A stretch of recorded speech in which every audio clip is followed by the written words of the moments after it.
Est-ce que tu veux un exemple de lapbook que tu pourrais faire avec un enfant niveau collège?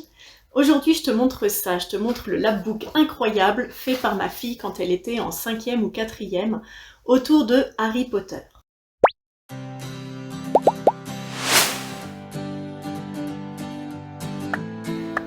Alors ce lapbook, c'est pas un simple bricolage, c'est vraiment un projet de recherche, d'études littéraires et de créativité.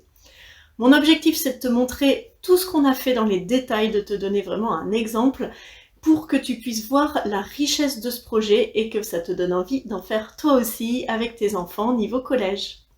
Alors forcément, avant de faire son lapbook, elle avait lu Harry Potter. Ça, c'était quand même la base puisque c'est plutôt un lapbook sur de la littérature. Une fois qu'elle l'avait lu, on a décidé ensemble de ce qu'elle pouvait mettre dedans. Et on a trouvé plusieurs rubriques. La première rubrique, c'était déjà d'aller faire des recherches sur l'auteur, donc J.K. Rowling, de chercher sa vie, ce qu'elle avait fait, ce qui l'avait motivé à écrire Harry Potter. Et donc elle a fait des recherches, elle a vu des vidéos, elle a regardé différents sites qui en parlaient. Et elle a fait un résumé de l'auteur, voilà, un petit texte sur l'auteur. Ensuite, on a réfléchi aux personnages de l'histoire. Et elle a choisi différents personnages, les personnages les plus importants, pour en faire à chaque fois une petite fiche. Donc sur cette petite fiche, il y a une photo du personnage. Évidemment, les photos ont été prises d'après les films. Et elle a fait un petit résumé pour un petit texte pour dire à chaque fois qui est ce personnage et l'importance qu'il a dans l'histoire.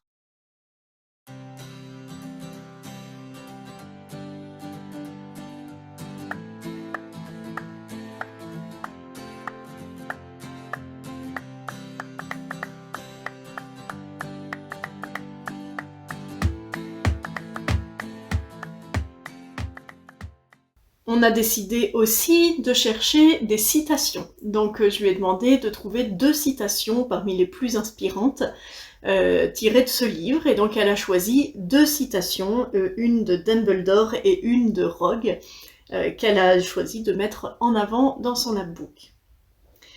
Évidemment, il y a eu la partie partager son avis sur la saga Harry Potter, partager ce qu'elle avait aimé, ce qu'elle avait éventuellement moins aimé, en expliquant pourquoi, donc une petite partie personnelle et argumentée. On a aussi choisi de travailler autour d'un objet, et donc je lui ai demandé d'aller choisir un objet qui pouvait représenter Harry Potter, et d'expliquer pourquoi elle l'avait choisi. Et donc elle a choisi la baguette magique, et donc elle explique aussi rapidement que les baguettes sont toutes différentes et que pour elle, la baguette c'est la meilleure amie de tous les sorciers. Donc voilà, elle a aussi donné ses arguments sur le choix de la baguette magique.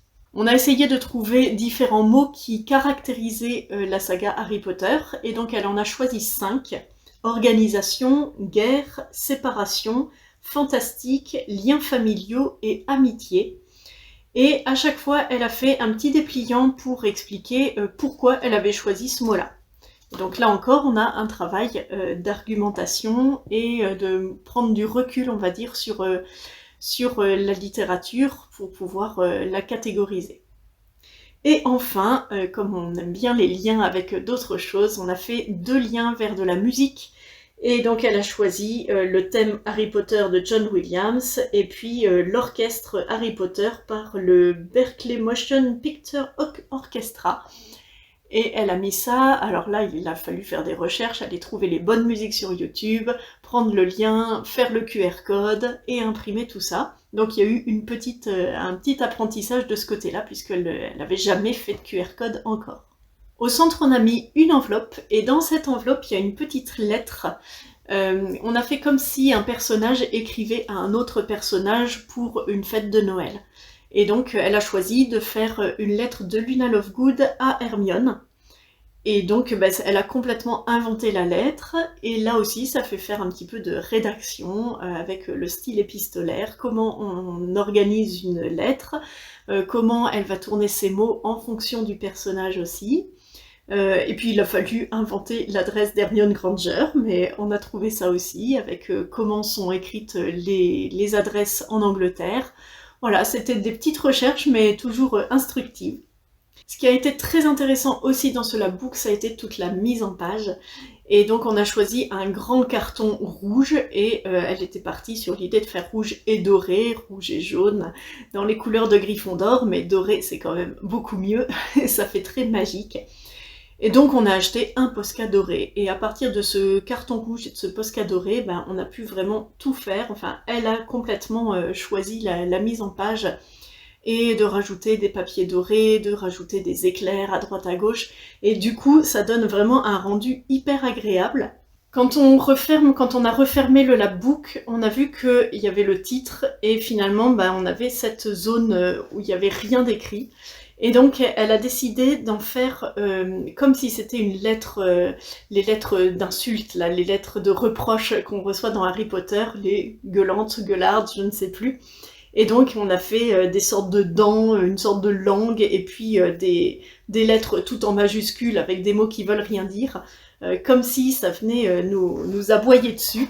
Et du coup, eh ben, ça rajoute aussi à l'effet un peu magique de ce labbook. Donc pourquoi je t'invite à faire ce genre de projet au collège? Ben, parce que c'est vraiment un gros travail de fond. Voilà, tout ce que ça lui a permis de travailler sans s'en rendre compte. Il y a eu de l'analyse de texte, comprendre les personnages, les enjeux, les symboles, de la recherche documentaire sur l'autrice, la chronologie des livres, des films, et ça a demandé de la synthèse, de résumer des textes ou des recherches en allant vraiment à l'essentiel. Il y a eu de l'expression personnelle aussi, donner son avis, partager ses ressentis. Il y a une partie création littéraire, avec la création de la lettre, mais il fallait respecter le style, il fallait s'adapter au personnage. À chaque fois qu'elle faisait des choix, il fallait qu'ils soient justifiés. Pourquoi tel mot, pourquoi tel objet, pourquoi telle citation. Il y a eu le gros travail de mise en forme, de design, avec structurer l'espace, organiser les infos, donner envie de lire. Et puis ça l'a beaucoup fait travailler sur la motivation et l'autonomie, parce que le sujet lui plaisait, et c'est elle qui a mené ce projet de A à Z. Donc ce labbook, c'est un condensé de tout ce qu'on aime dans l'instruction en famille, des apprentissages riches, une expression personnelle authentique, et une créativité débordante. Si tu cherches un projet motivant pour un collégien, une collégienne passionnée, vraiment je te conseille le labbook thématique comme celui-ci. Tu peux le faire sur une œuvre littéraire, mais tu peux le faire sur plein d'autres sujets, il n'y a aucune limite. Si tu as envie d'autres exemples concrets, n'hésite pas à t'abonner à la chaîne S'instruire autrement, et puis laisse-moi un petit commentaire pour me raconter qu'est-ce que toi tu fais avec tes enfants niveau collège pour leur donner envie d'apprendre. À très vite!